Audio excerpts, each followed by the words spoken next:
অল্পেতেই মন খারাপ হয়ে যাওয়া মানুষগুলোই কেবল জানে জগতে ভালোবাসার কি দরকার, কতটা তীব্র দরকার।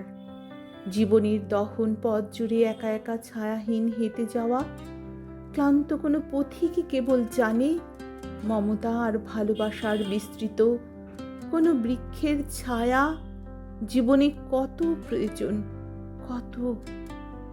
অথচ রোজগেরে দিন, হাপের দেশের রাত্রি, শ্রম আর ব্যস্ততার দুনিয়া সেই সকল তেষ্টাদের কি অসংকোচেই না আড়াল করে রাখে।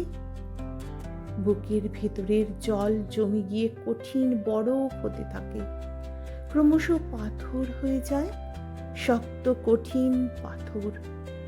কিন্তু কখনো কখনো কেউ কেউ জানে খানিক মমতার স্পর্শ, খানিক নরম গলায় আদুরে ডাক, একটু গভীর চোখের দৃষ্টি, কিংবা শক্ত করে বুকের ভেতর জড়িয়ে ধরা ওম, কি অদ্ভুত ভাবেই না সেই আড়ালের আবডালে জমে থাকা পাথর আর পাথরে নদীর বুকে ছলো ছলো জলে বান ডাকিয়ে দেয়।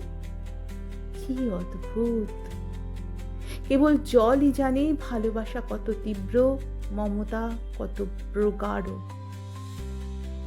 কিংবা ভালোবাসা মমতা জানে জীবনে জলের কি প্রয়োজন, কান্না কি অপরিহার্য, কান্না কি অপরিহার্য।